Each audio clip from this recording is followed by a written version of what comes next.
Bonjour à tous, bienvenue dans Smart Tech. On est ensemble pour une demi-heure de débrief de l'actu tech. Je vous présente les sujets et les débriefeurs juste après.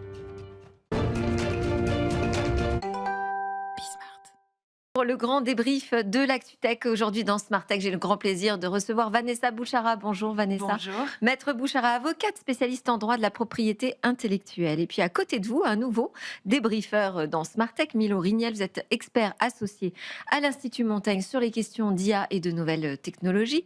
Et puis Philippe Legrand. Bonjour Philippe, Bonjour Delphine. vice-président d'Infranum et président de Téléos, notre expert réseau. Ça tombe bien, on va beaucoup en parler ce matin. Alors, on va commencer avec EU Inc. pour un marché unique des startups en Europe. Ce sont des entrepreneurs, des investisseurs et puis aussi la Commission européenne qui s'interroge sur ce nouveau statut juridique européen harmonisé qui permettrait aux startups en fait de développer leur activité sans avoir à multiplier les paperasses et les démarches. Alors, est-ce que vous êtes pour, chers amis débriefeurs? Est-ce que vous pensez surtout que cette démarche a une chance d'aboutir? On va voir ça ensemble. On va aussi parler du contrat à 3 millions de dollars pour une chanteuse IA, chanteuse artificielle. Est-ce que ça vous pose un problème, vous, après tout? Et puis on parlera, si on a le temps aussi, un petit peu de la place du numérique dans les gouvernements, j'ai envie de dire, en France. On verra ce que ça vous inspire. Mais d'abord, on va commencer avec les réseaux. Justement, de quel réseau on a envie, ou on aura envie demain?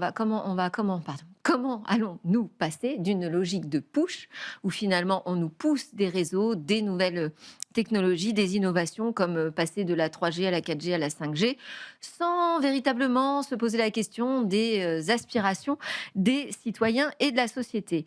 Eh bien, l'ARCEP a mené justement tout un cycle de réflexion. Une 4e note a été publiée et on en parle avec Christian Licop, qui est connecté avec nous, directeur du département des sciences sociales et management à Polytechnique. Il est membre du comité scientifique des réseaux du futur de l'ARCEP. Bonjour Christian, merci d'être avec nous.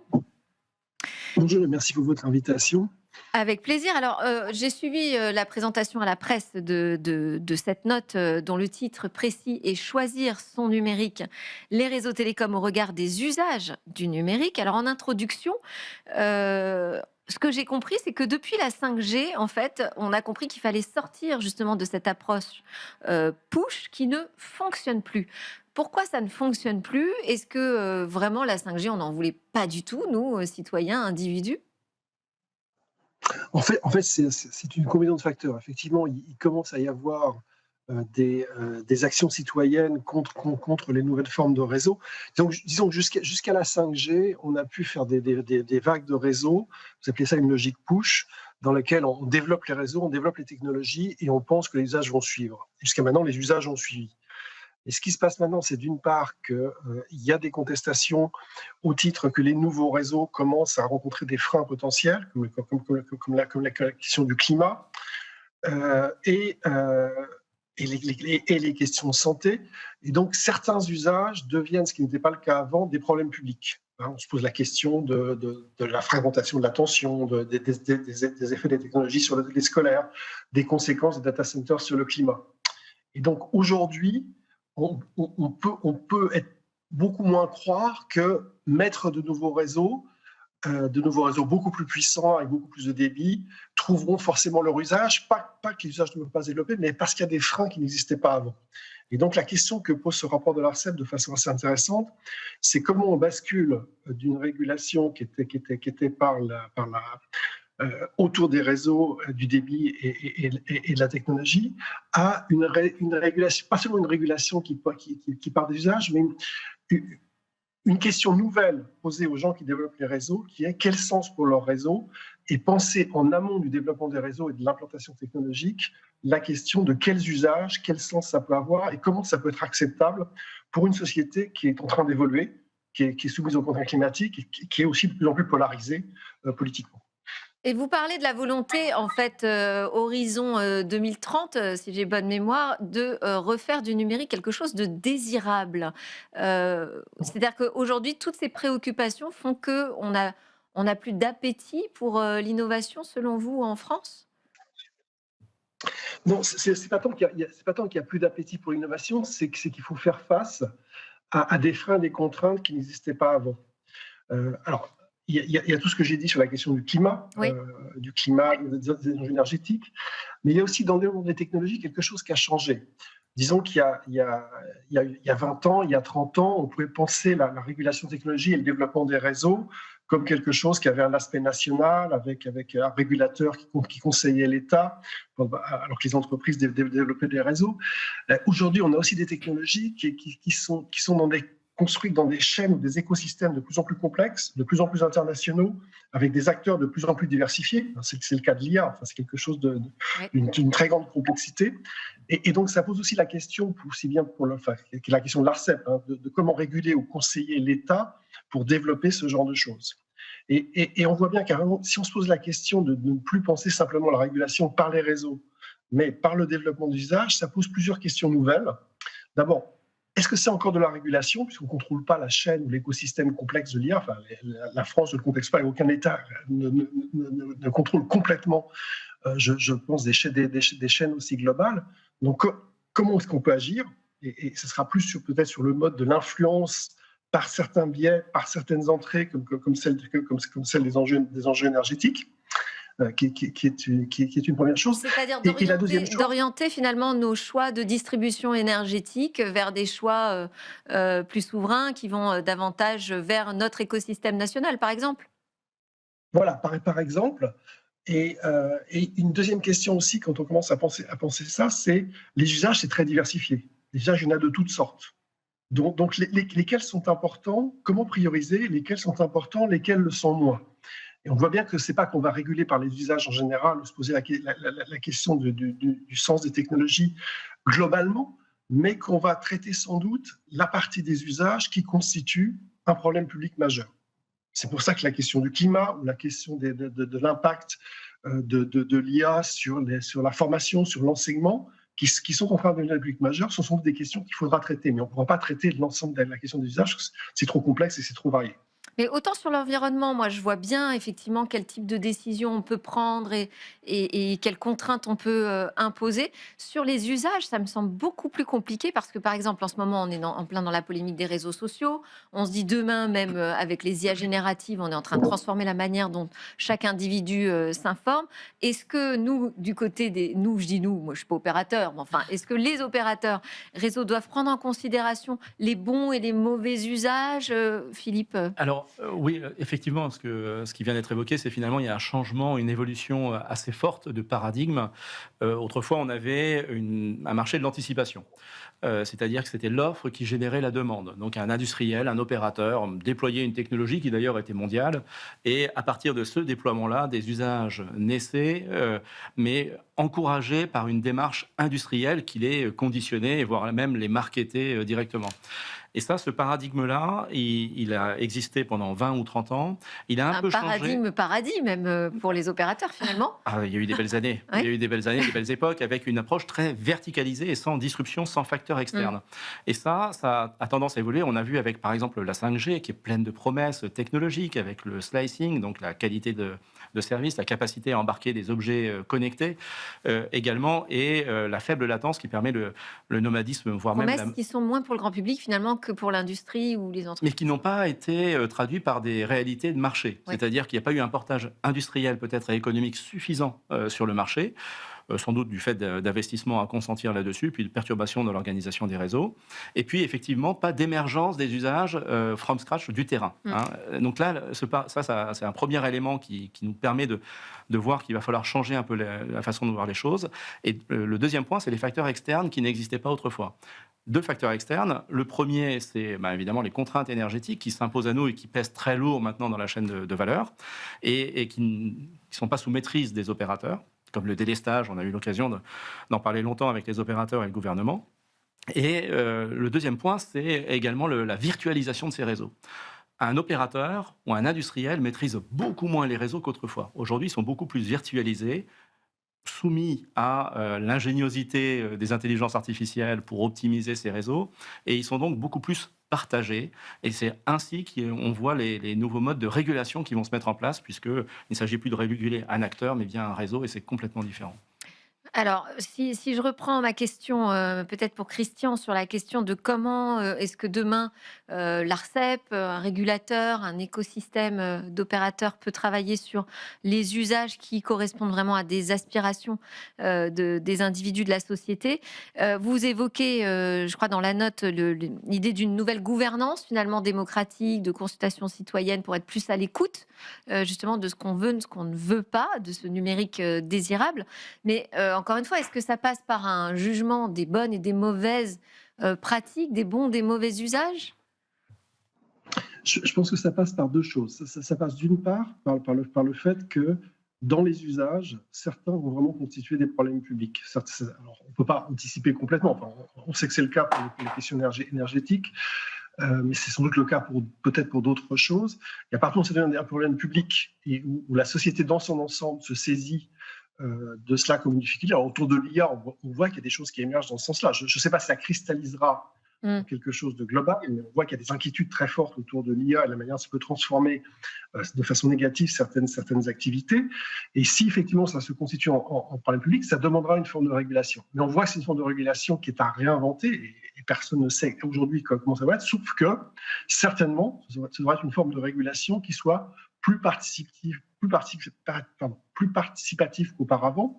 On était dans un modèle en général de régulation où des experts techniques ou scientifiques disaient ce qui était bien pour des politiques, par exemple, dans ce modèle du techno-push. Et sans doute aujourd'hui, pour réguler ces nouveaux usages, il faudra inventer des... Alors je ne sais pas s'il faut appeler ça gouvernementalité, mais il faudra inventer une forme de régulation qui sont plus collectives, plus participatives et plus négociées qu'auparavant. Vanessa, Milo, vous voulez réagir sur ce sujet? Peut-être poser une question à Christian sur son travail? Non, c'est effectivement passionnant et je comprends qu'on est à un stade de réflexion, de poser le sujet, d'appréhender la différence de prisme aujourd'hui, c'est-à-dire comment on prend les choses. Donc, à quelle échéance vous imaginez avoir finalement des résultats opérationnels sur le travail que vous menez actuellement? Alors, moi, je n'ai pas mené ce travail directement. C'est un travail de l'Arcep. Moi, je suis partie du comité scientifique de l'Arcep, donc j'ai accompagné un petit peu le travail, mais je ne l'ai pas mené. Je pense qu'il est intéressant, c'est que la question se pose aujourd'hui.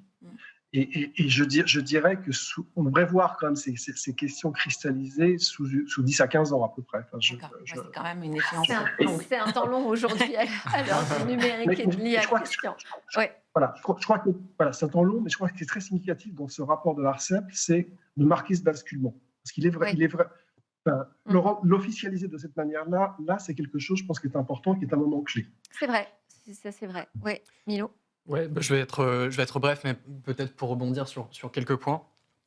Je pense qu'il y en a un qui est assez important. Moi, j'ai un peu le prisme intelligence artificielle. Avec ce prisme-là, je vois une bascule qui se fait, qui est l'importance centrale des réseaux versus aujourd'hui l'importance plutôt centrale de tout ce qui va être puissance de calcul, capacité de calcul. Ça, c'est le premier point. Et on le voit très bien en fait dans les rapports de l'Arcep, de l'ADEME. La part dans l'empreinte carbone française des data centers, par exemple, est passée de 16 à 45%, versus les réseaux qui sont restés stables dans le temps aux alentours de 5%. Donc ça, c'est le premier point, c'est que je pense qu'il faut un peu se détourner l'attention de « OK, sur les réseaux, on a fait le travail, on a fait le boulot, on a déployé des plans qui ont très bien fonctionné. Là, maintenant, le sujet... C'est des autres infrastructures, en fait. Voilà, c'est les autres infrastructures de calcul qui vont se disséminer, en fait, au fur et à mesure au sein du réseau. Le deuxième point lié à ça, c'est qu'on est un peu à une époque où il y a un besoin d'agilité qui est particulièrement fort. Et donc, pour répondre justement à quels sont les besoins, les usages qui vont arriver dans le futur, globalement, aujourd'hui, personne ne le sait. Il y a beaucoup de variables qui avancent dans des directions très opposées en matière d'usage, en matière de besoin de consommation des infrastructures sur lesquelles on a des innovations. Donc, je pense que le point clé ici, c'est de développer des capacités d'agilité très forte, de se mettre dans une position... Ce qui n'est pas simple dans le domaine des télécoms, parce que c'est des plans sur plusieurs années, voire dizaines d'années. C'est des plans sur plusieurs dizaines d'années, mais qui peuvent, avec des mesures relativement simples, disons, être réduits de manière assez drastique. On le voit, encore une fois, je prends le focus data center, capacité de calcul distribuée. On le voit, il y a des exemples démontrés, notamment dans d'autres pays, aux États-Unis, etc., d'Elon Musk qui nous montrent que c'est possible de construire en très peu de temps ces types d'infrastructures. Je ne suis pas en train de dire qu'on devrait le faire à la Elon Musk en France. En revanche, il y a des choses, il y a des verrous administratifs, réglementaires, à l'échelle de collectivités, etc., qu'on peut organiser différemment pour réduire de l'échelle de plusieurs années le développement de ce type d'infrastructure. Oui, c'est vrai qu'aujourd'hui, on est des champions finalement sur les réseaux, mais il faut penser à sa propre disruption. Ça me fait penser à l'instar, ça. Mais il faut toujours penser à celui qui va arriver sur le marché, qui va tout casser. Parce que quand vous parlez d'Elon Musk, je me dis, bah oui, par exemple, dans le spatial, on l'a franchement pas vu arriver et ça fait mal encore aujourd'hui. Ça fait mal, ça pèse encore. Enfin, le potentiel de Starlink, c'est 3 à 5% du marché, donc bon, ça fait un peu mal. Ouais. Mais par contre, oui, effectivement, Sur la partie réseau, oui. la capacité des réseaux à se faire disrupter du fait de ces changements profonds qui arrivent, elle est réelle. C'est une réelle menace, d'ailleurs, y compris même de souveraineté. À l'époque, on a même du mal à nous réguler nous-mêmes. Donc, je pense que c'est un travail à poursuivre et à anticiper pour permettre à la France et à l'Europe d'ailleurs de continuer de maintenir, d'être aussi fort sur les infrastructures télécoms. Bah, on peut saluer effectivement ce travail de l'ARCEP avec cette réflexion sur les réseaux du futur. Merci beaucoup Christian Licop d'avoir été avec nous. Je rappelle que vous êtes directeur du département des sciences sociales et management à Polytechnique et membre donc du comité scientifique des réseaux du futur de l'ARCEP. Oui, vous voulez rajouter quelque chose? Et pas Polytechnique, à l'Institut Polytechnique de Paris. Ah, bah, j'ai pas eu la bonne information, désolée. Vous faites bien de corriger. Merci beaucoup. Nous, on continue notre débrief. On va s'intéresser à Gianna Monet, qui est une chanteuse générée par intelligence artificielle. Bon, et alors, vous allez me dire, eh ben, elle a décroché un contrat à 3 millions de dollars auprès d'un label américain, Hollywood Media. Est-ce que ça vous semble être un problème ou bah, finalement, est-ce que c'est une information intéressante? Bah oui, c'est intéressant. Oui, parce c'est que c'est intéressant. quand même assez. Maître Bouchara, Bah oui, c'est ça quand pose même des assez questions. exceptionnel. Ça pose des questions. Quelle question ça pose? Ça pose évidemment une question de jusqu'où on peut aller avec l'intelligence artificielle, quel impact ça peut avoir, et aussi d'un point de vue droit, qui est titulaire des droits sur finalement ce qu'incarne cette personne avec ce contrat à plusieurs millions. Donc le point, c'est aujourd'hui, plus la technologie, vous parliez tout à l'heure de vitesse de calcul, plus ça va, plus finalement on a des intelligences artificielles qui vont loin, qui sont capables, alors on le voit, de nous cloner plus ou moins bien, de répéter des gestes. Alors pour l'instant, moi, quand je regarde une vidéo d'intelligence artificielle, j'arrive à voir la différence. Oui. Je vois que les gestes sont très répétitifs, c'est toujours la même chose, la main qui monte de la même manière. Mais plus ça va aller, plus finalement ça sera naturel.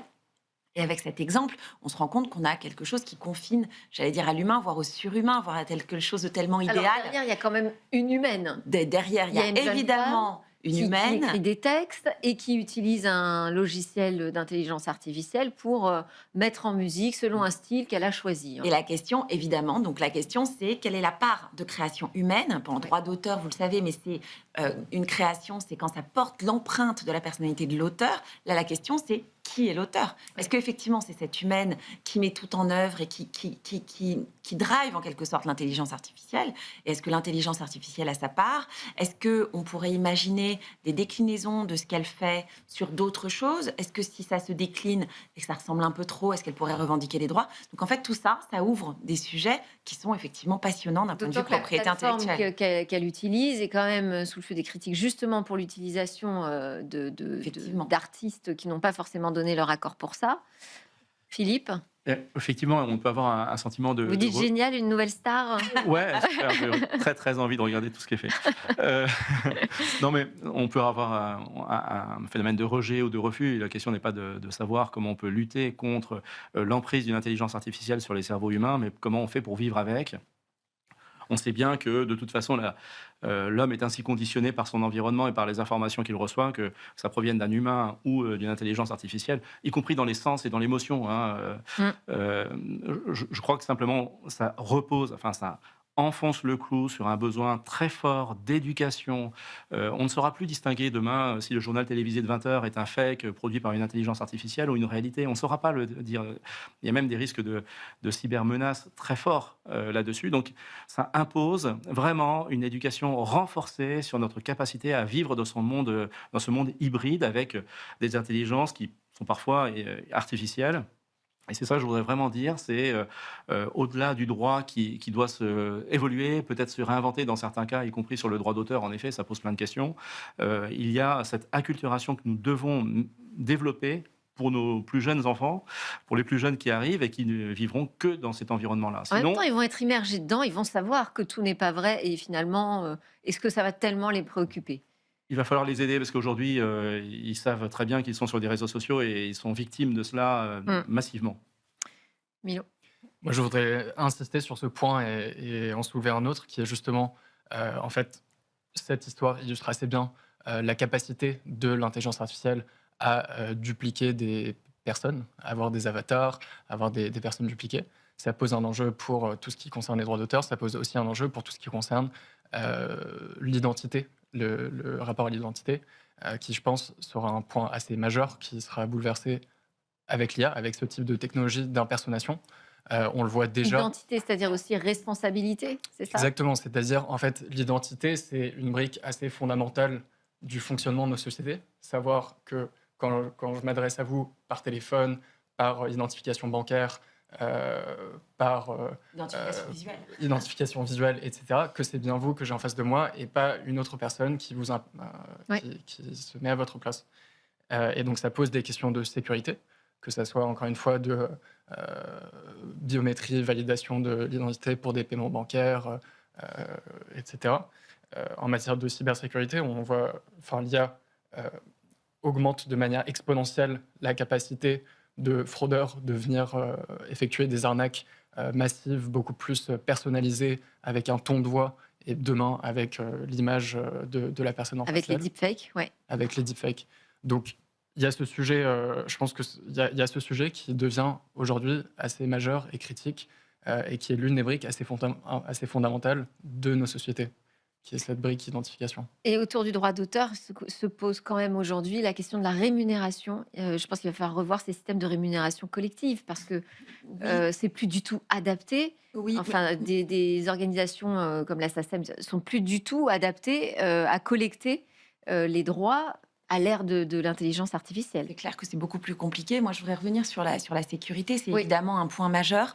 Après, sur la question de l'identité visuelle, et ça, c'est un point aussi important parce qu'il y a les droits d'auteur. Et effectivement, on se pose la question, est-ce que celle qui a initié, qui a finalement façonné quelque chose qui correspond exactement à ce qu'elle avait imaginé, est-ce qu'elle a des droits? Moi, je défendrais que, sans doute, en tout cas dans certaines circonstances, oui, nonobstant l'utilisation de l'intelligence artificielle.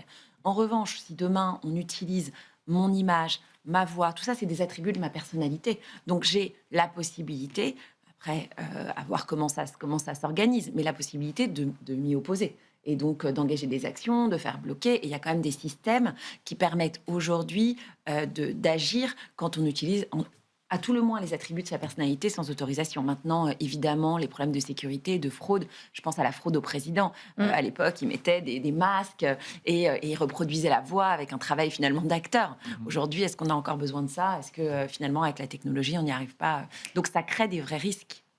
Allez, on enchaîne sur notre autre sujet, c'est cette consultation publique de la Commission européenne sur l'harmonisation des règles pour les startups, qui vient donc de se terminer. En parallèle, on a vu des entrepreneurs et investisseurs monter une pétition pour pousser la mise en place d'un 28e régime, donc un cadre juridique européen harmonisé qui permettrait aux startups de développer leur activité dans l'Union européenne sans refaire à chaque fois, dupliquer toutes ces démarches pour chaque État membre.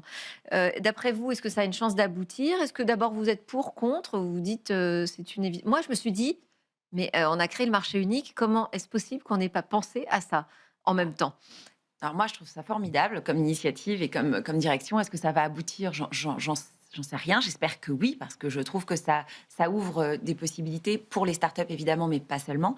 Et en fait, vous avez une personne, je sais rien, italienne, qui s'associe avec une Allemande, une Française, et qui veulent s'installer aux Pays-Bas. C'est intéressant. Aujourd'hui, c'est un casse-tête. Aujourd'hui, c'est un casse-tête. Et c'est vrai qu'une société qui est installée en France, si elle veut s'installer en Italie, en général, elle va ouvrir un établissement, une entreprise locale. Donc, c'est vrai que c'est extrêmement intéressant et que ça participe un peu à notre écosystème. Et en Europe, en Union européenne, on a des droits unitaires. On a par exemple une marque de l'Union européenne, un certain nombre de droits qui sont unitaires. Et je trouve que rajouter enfin, avoir la possibilité d'avoir une construction juridique de société, ça pose énormément de difficultés, mais en tout cas, je trouve que c'est une bonne direction à prendre. Téléos, par exemple. Téléos. C'est un casse-tête aujourd'hui pour développer Téléos à Oui, travers alors l'Europe. effectivement, le lancement initial, ça présente des difficultés et ça prend du temps, ça coûte quand même pas mal. Et je crois que dans les dispositions qui sont prévues, c'est effectivement de réduire la barrière à l'entrée pour les jeunes startups. Donc effectivement, c'est une très bonne mesure. Je voudrais quand même dire que en Europe, on a moins le problème de la création des startups, puisqu'on en crée autant, voire plus qu'aux États-Unis, Oui. que leur scalabilité à terme. Et là, on a des grosses difficultés, c'est quand ces licornes juste au stade d'avant la licorne pour réussir à lever des fonds et à faire développer nos belles pépites. Là, on a un vrai point de faiblesse qui est plus un point de faiblesse financier. Donc, c'est plutôt là qu'il faut mettre l'accent que sur la création du nombre de startups. Toutefois, la complexité administrative européenne mérite d'être simplifiée. Il y a d'ailleurs beaucoup de dispositions de Ah, c'est l'Union pas, européenne. donc vous dites que ce n'est pas le premier combat, la Non, je pense simplification pas quand même. administrative. Non, Non. alors c'est important, il faut le faire évidemment parce que Ça ne va pas changer la donne. Le problème, c'est Non, les ça capacités ne changera pas la d'investissement. donne au niveau macroéconomique européen. Par Ouais. contre, ça changera la donne pour beaucoup d'entrepreneurs qui essaient de se lancer, ça c'est sûr, et ça c'est très bien. Donc, Milo. Je ne peux que être pour aussi. C'était d'ailleurs Ok. une des recommandations du dernier rapport de l'Institut Montaigne sur les infrastructures numériques. Je pense que globalement, un des points clés, encore une fois, sur l'agilité, c'est on doit se doter d'outils qui permettent à l'innovation d'avancer le plus rapidement possible. Certes, pour façonner une innovation à l'européenne, mais tout ce qui permet de construire une innovation à l'européenne et pas de la freiner, c'est des choses qui doivent être encouragées, d'autant plus quand elles viennent du terrain et qu'elles ne sont pas façonnées par des, je dis technocrates avec beaucoup d'amitié, mais d'autant plus quand elles viennent du terrain, et ce n'est pas souvent le cas. Donc il faut écouter et pousser, et je pense que c'est... Écoutez, c'est le mot-clé aujourd'hui. Écoutez les aspirations des individus en matière de numérique. Écoutez ce dont a besoin l'écosystème pour grandir en Europe. Bon, d'un mot, une petite réflexion sur le numérique, sa place dans les gouvernements, parce que l'annonce quand même récente du gouvernement éphémère de M. Sébastien Lecornu a fait dégringoler le numérique littéralement dans la place et l'importance qu'elle avait peut-être à l'époque, on va dire, de Jean-Noël Barrot à Bercy. J'ai vu aussi la disparition de la souveraineté numérique à Bercy, remplacée par une souveraineté énergétique. Bon. alors, bon, ce Est-ce qu'il gouvernement. y a de l'inquiétude Voilà, vous êtes inquiet, ça Ah bah 30 secondes, Philippe. Très inquiet, bien sûr. Bon, après, au-delà du fait que Naïma Mouchou était en charge de l'IA et que c'est une personne tout à fait motivée et intéressée par le Oui, qui sujet, connaît le sujet, toutes les fake news le lien- notamment. Bien sûr. le lien avec la fonction publique était évident et on voyait le prisme qui était pris sur le numérique. Et il fallait attendre quand même les ministres délégués, les secrétaires d'État pour voir exactement quelle aurait été la vraie place du numérique dans ce gouvernement. On aurait pu parier que Roland Lescure se serait emparé quand même au niveau industriel de ces sujets-là. En On tout a cas, ce n'était pas écrit sur son titre. Mais le spectacle est affligeant et malheureusement pas uniquement sur le numérique. Il l'est parce que justement peut-être on ne s'écoute pas assez. Allez, l'écoute. Merci beaucoup, c'est notre mot-clé aujourd'hui. Merci à tous de nous avoir suivis. Merci à mes débriefeurs. C'était Smart Tech, le grand débrief de l'ActuTech. On se retrouve très bientôt. Excellente journée à tous.